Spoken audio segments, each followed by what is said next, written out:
Hello friend, मैं नेहा और आप सबका मेरे यूट्यूब चैनल में एक बार फिर से स्वागत है। आज मैं बात करूंगी कि अमेरिका में का मेडिकल सिस्टम कैसा होता है और यहाँ पे हॉस्पिटल्स और डॉक्टर से मिलने के लिए आपको क्या क्या प्रोसेस से गुजरने पड़ते हैं। तो इस बारे में मैं डिटेल से बात करूंगी और इस वीडियो में कुछ पर्सनल एक्सपीरियंस भी मैं शेयर करूंगी। अगर यहाँ आपको कोल्ड या फीवर होता है तो आपको इमीडिएट केयर भागना पड़ेगा। इमीडिएट केयर होता है बस कोल्ड और फीवर, उससे ज़्यादा मैंने देखा है कि उससे ज़्यादा वो लोग नहीं देखते। अगर उससे ज़्यादा किसी को कुछ होता है, मान लो बहुत ज़्यादा हाई फीवर हो, बहुत दिन से आ रहा हो, तो भी वो टेस्ट नहीं करते, वो ना इमरजेंसी में ट्रांसफ़र कर देते हैं। और इमीडिएट केयर की मैं बात बता दूँ तो इमीडिएट केयर अगर आप जा रहे हो तो वहाँ $35 वहाँ का फ़ी है। उसके बाद वो अंदर लेते हैं और जो भी कोल्ड, सर्दी, खांसी, जुकाम, पैरासीटामोल वो वगैरह देके वहाँ से निकाल देते हैं। तो इमीडिएट केयर का काम इतना ही है। उसके बाद इमरजेंसी अगर लोग बहुत ज़्यादा बीमार हो गए या फिर कोई सीरियस इंजरी है या फिर कुछ सीरियस प्रॉब्लम आती है तो लोग इमरजेंसी आते हैं। तो इमरजेंसी का जो फ़ी है वो है $135। अगर इमरजेंसी कोई जाता है तो 135 वहाँ पे वो चार्ज करते हैं। मैं भी 2 बार भागी हूँ इमरजेंसी और मुझे फ़ीवर था और इमरजेंसी जाना पड़ा। इमीडिएट केयर नहीं लिए क्योंकि मुझे हाई फीवर था, 104 और 105 था और मैं बहुत बुरी तरीके से काँप रही थी ठंड से। तो उन्होंने नहीं लिया, उन्होंने कहा कि कुछ सीरियस इशू है और उन्होंने मुझे रेफ़र कर दिया इमरजेंसी। मैं इमरजेंसी में गई तो $135 तो वहाँ पे हम लोग जो जमा कर पाए वो किए और फिर उसके बाद अंदर गया।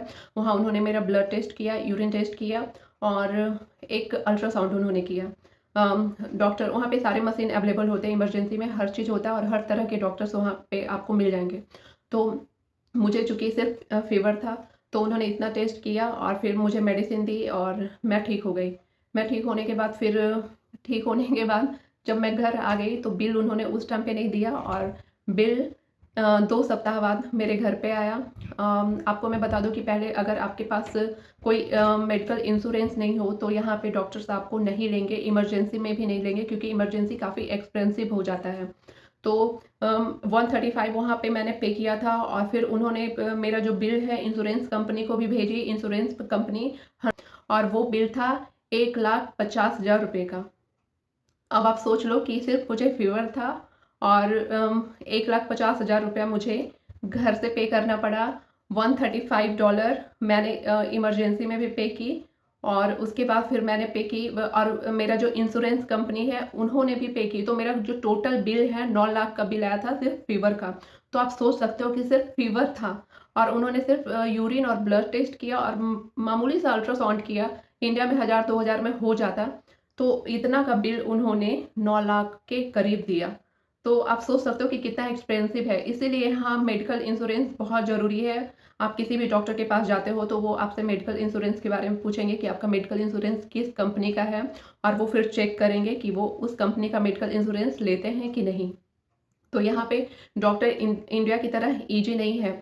इंडिया अगर मैं यहाँ के मेडिकल की बात करूँ और इंडिया के मेडिकल सिस्टम की बात करूँ तो इंडिया मुझे बहुत ऊपर लगता है और ये अमेरिका काफ़ी डाउन है उस हिसाब से। पता नहीं क्यों, ये मेरा पर्सनल एक्सपीरियंस मैं बता रही हूँ। मुझे लगता है इंडिया में अगर मान लो किसी को रात में कुछ ज़रूरत पड़ जाए तो वो लोग अपना जो डॉक्टर है, हॉस्पिटल तो होते ही हैं, इमरजेंसी भी होती है इंडिया में और जो उनका पर्सनल डॉक्टर है वो भी मिल लेते हैं, पर यहाँ नहीं। यहाँ मुझे एक गायनो से मिलना था और मैं जब अप्रैल में मुझे फ़ीवर आया उस टाइम पे मैंने सोचा यहाँ पे पीसीपी बनाना होता, तो मुझे लगा कि मैं एक गायनो को अपना पीसीपी बना लूँ ताकि फ्यूचर में वो काम आए और मेरी पीसीपी भी बन जाए। तो मैंने जब उन गायनो का से मैंने जब उनके यहाँ कॉल किया तो उन्होंने मुझे दिसंबर का टाइम दिया। तो आप सोच सकते हो कि मैं अप्रैल में बीमार थी और उन्होंने 12 या 13 दिसंबर का टाइम दिया। तो 7-8 महीने का गैप। अब आप सोचो कि जो आप अगर आप अभी बीमार हो और 8 महीने बाद का टाइम दे रही है तो लोग ऐसे में बहुत अजीब-सा लगा मुझे। मतलब इतना गैप तो इंडिया में नहीं होता, कम से कम इंडिया में तो नहीं होता। बहुत ज़्यादा अगर डॉक्टर बिज़ी है तो 1 वीक के बाद का वो टाइम दे ही देते हैं, बहुत ज़्यादा। बहुत बड़े डॉक्टर हैं तो भी। और यहाँ है कि अगर मामूली सा डॉक्टर भी है तो वो आपको 2 महीना, 4 महीना, 5 महीना, अगर पहली बार आप दिखाने जा रहे हो तो 5 महीना बाद का टाइम देते हैं। मान लो अगर किसी का हाथ कट गया हो या सीरियस इंजरी हुई है और उन्होंने अपना पीसीपी बना लिया हो, पर्सनल केयर फिजिशियन, तो अगर वो उसके पास कॉल करेंगे तो वो भी पहले अपना चेक करेंगे कि उनका कोई स्लॉट खाली है कि नहीं। अगर खाली नहीं रहेगा, भले ही वो आपकी पीसीपी हो, लेकिन वो आपको बहुत बाद का टाइम दे सकती है, हो सके 1 वीक, 2 वीक या 3 वीक, या हो सके 1 महीना बाद का भी टाइम मिले। तो यहाँ का मेडिकल सिस्टम मुझे काफ़ी अजीब लगा। मेडिकल एक सब बहुत ज़रूरी नीड होती है लोगों की, तो मेडिकल इतनी टफ नहीं होनी चाहिए। मेडिकल हमारे इंडिया में जो बहुत गरीब हैं वो भी जाके हॉस्पिटल में 5 रुपया 10 रुपया का वो रसीद कटवा के और दिखा लेते हैं, और जो बहुत अमीर है वो भी जाके डॉक्टर से तुरंत मिल लेते हैं। जो मेरा बेटा हुआ था, तो मैं इंडिया में थी, तो उस टाइम पे मैं जब भी मुझे कुछ प्रॉब्लम होती थी या जब भी मुझे डॉक्टर से कुछ पूछना होता था, तो मैं कॉल करती थी और डॉक्टर्स मुझे बताती थी। डॉक्टर मिलने के लिए भी बुला लेती थी। मुझे कोई भी डाउट क्लियर करने होते थे तो मैं डॉक्टर को कॉल करती थी और वो तुरंत बुलाती थी। लेकिन यहाँ जो मेरी पीसीपी है, या फिर मेरी ही नहीं और भी जो लोगों से मैं बात करती हूँ, तो सबका कहानी यही है कि अगर वो कॉल करते हैं तो पीसीपी 1 वीक बाद का टाइम देगी। अगर आप बहुत लकी हो तो हो सके 2 दिन बाद का टाइम मिल जाए, लेकिन वैसा रेयर केस में होता है। उतना लकी कोई होता नहीं है। यहाँ 1 वीक बाद का टाइम आपको मिला, आप बहुत बीमार हो, आप मिलना चाह रहे हो, तो ऐसे में वो नहीं मिलेंगी और वो बोलेंगे कि अभी उनका स्लॉट खाली नहीं है, आपकी अपॉइंटमेंट नहीं है, आप 10 दिन बाद आओ। अगर आप 10 दिन में बहुत ज़्यादा सीरियस बीमार हो तो लोग ऐसे में इमरजेंसी भागते हैं, और इमरजेंसी काफ़ी एक्सपेंसिव होता है, पर लोगों की मजबूरी है, वहाँ दिखाते हैं, वहाँ के डॉक्टर से मिलते हैं। तो यहाँ का डॉक्टर मेडिकल सिस्टम मुझे काफ़ी अजीब लगा। यहाँ एक और बात, अगर डॉक्टर आपको मान लो 5 टैबलेट लिखते हैं, तो वो बस आपको वो 5 टैबलेट ही मेडिकल स्टोर वाले देते हैं, और यहाँ पे आपकी सारी जो जैसे आप एक्सरे करवाते हो, या अल्ट्रासाउंड हुआ, या ब्लड टेस्ट हुआ, या यूरिन टेस्ट हुआ, जितने भी चीज़ों का रिपोर्ट होता है सब ऑनलाइन हो जाता है। इंडिया की तरह नहीं। इंडिया में होता है कि फाइल में जमा हो जाता है, एक फाइल बन जाता है, और वो फाइल जो पेशेंट होता है उसके पास अवेलेबल होता है। वो जिस भी डॉक्टर के पास जाता है अपना फाइल देता है, और डॉक्टर उस हिसाब से देखते हैं। पर यहाँ नहीं, यहाँ आपका डेट ऑफ बर्थ पूछा जाएगा, और डेट ऑफ बर्थ से आपका डेटा खुलेगा, और आपने कौन सा टेस्ट कब करवाया, कहाँ करवाया, कौन से डॉक्टर से आप मिले, वो सारा कुछ उस डेटा में शामिल होता है। वहाँ पे मेडिकल स्टोर पे ऐसा नहीं होता कि आदमी खड़े होते हैं, मॉल जैसा होता है। वहाँ पे मेडिसिन रखी होती है, आप वो खरीदो और जाके काउंटर पे बिल बनवाओ, बस। तो इस तरह का यहाँ प्रोसेस होता है। अब यहाँ मैं बात करती हूँ इंडिया की, तो इंडिया में होता है कि आप जब भी डॉक्टर से मिलना चाहो, जब भी आप डॉक्टर से बात करना चाहो, चाहे वो रात के आधी रात का ही क्यों ना हो, बहुत सारे डॉक्टर रात में भी अवेलेबल होते हैं। बड़े बड़े डॉक्टर्स की मैं बात बता रही हूँ कि वो रात में भी अवेलेबल होते हैं, बातें करते हैं, पेशेंट को बताते हैं कि आपको इस सिचुएशन में क्या लेना है। पर यहाँ आपको डॉक्टर से डायरेक्टली बात नहीं हो सकती। यहाँ जब भी आप कॉल करोगे उनके ऑफिस में, तो उनकी असिस्टेंट उठाएगी, या फिर उठाने के बाद आपको अपॉइंटमेंट देगी कि अगर आपको इतना वो है तो फलाना फलाना दिन का ये है, आप आके डॉक्टर से मिल लो। लेकिन डॉक्टर आपसे डायरेक्ट फ़ोन पे बात नहीं करेगी। फिर यहाँ पे होता है माई चार्ट आपको एक ऐप होता है, वो डाउनलोड करना होता है। वो डाउनलोड करने के बाद आपके जितने भी डिटेल हैं आपके पास मोबाइल में रहेंगे। आप माई चार्ट खोलो और आपका सारा डिटेल आपके सामने आ जाता है।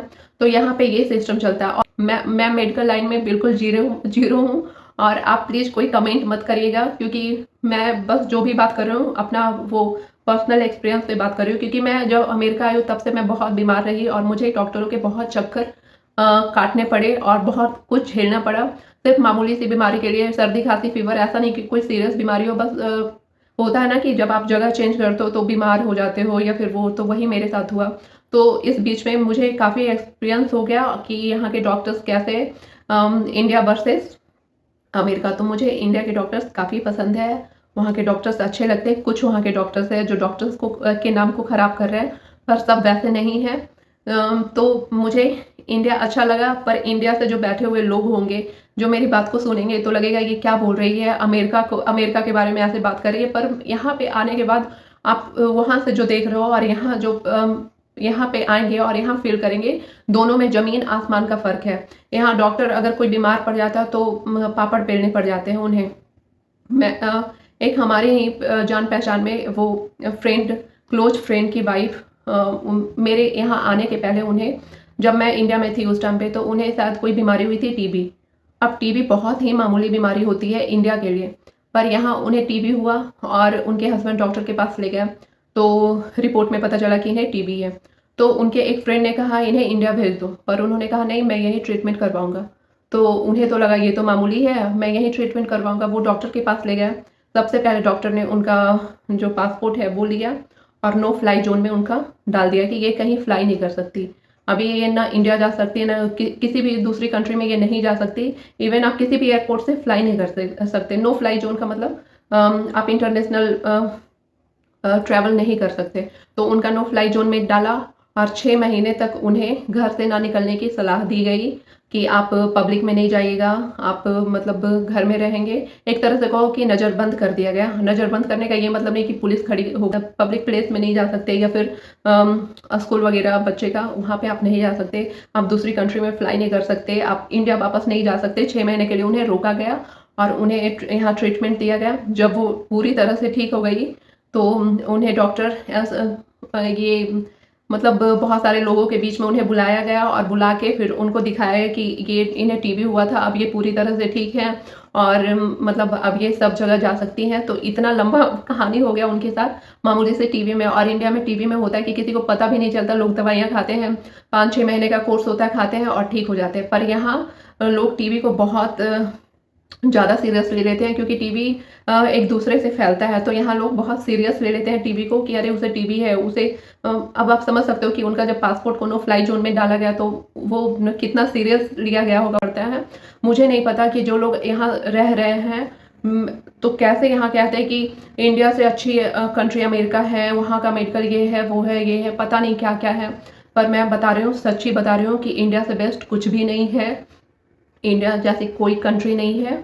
और इंडिया का जो मेडिकल सिस्टम है इतना अच्छा और इतना स्मूथ है कि बस कोई भी कभी भी जाके मिल लेता है, डॉक्टर से दिखा लेता है अपनी संतुष्टि के लिए। पर यहाँ नहीं, यहाँ आप ना छटपटाते रहोगे पर डॉक्टर्स मिलते नहीं। पूरी स्टोरी आपने सुनी तो क्या आपको बिलीव हो रहा है कि अमेरिका में ऐसा होता होगा? लेकिन मैं सच बता रही हूँ कि अमेरिका में ऐसा होता है। और कमेंट में ज़रूर बताया कि आपको इंडिया अच्छा लगता है या अमेरिका। तो मिलते हैं नेक्स्ट वीडियो में, तब तक के लिए बाय बाय।